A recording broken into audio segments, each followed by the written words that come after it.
राष्ट्रवादी काँग्रेस पक्षाच्या 27व्या वर्धापन दिनानिमित्त पक्ष परिवारातील सर्वच माझे ज्येष्ठ नेते, पदाधिकारी, कार्यकर्ते, सभासद, सगळेच हितचिंतक सर्वांनाच मी मनापासून या दिवसाच्या शुभेच्छा देते.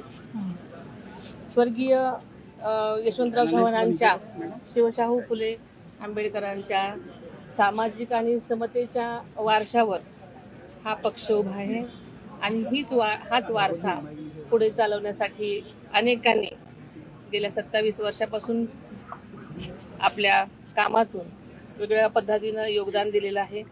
त्या सर्वांचंच मी मनापासून आज आठवण करते आणि याच परिवारातील सगळ्यांनी आजपर्यंत साथ दिल्यामुळे आज हा पक्ष सर्वांच्याच योगदानावर उभा आहे, हे विसरून चालणार नाही.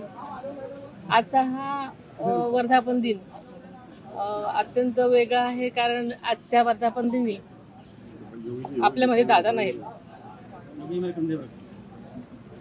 आदरणीय दादांनी आपल्या कार्यातून पक्षासाठी जे योगदान दिले ते विसरता न येण्यासारखं आहे. दादांनी शिवशाहू फुले आंबेडकरांचा जो वारसा चालवण्यासाठी आजपर्यंत प्रयत्न केले आणि हाच वसा आपण पुढे चालवणार आहोत. पक्षातल्या सर्वांचंच आजपर्यंत जी साथ दिली त्याबद्दल मी सर्वांचे मनपूर्वक आभार मानते आणि असंच सगळ्यांनी मिळून जबाबदारीनं आम्ही पक्षासाठी सगळेच योगदान देण्यासाठी कटिबद्ध आहोत, हेच या दिवशी सांगते.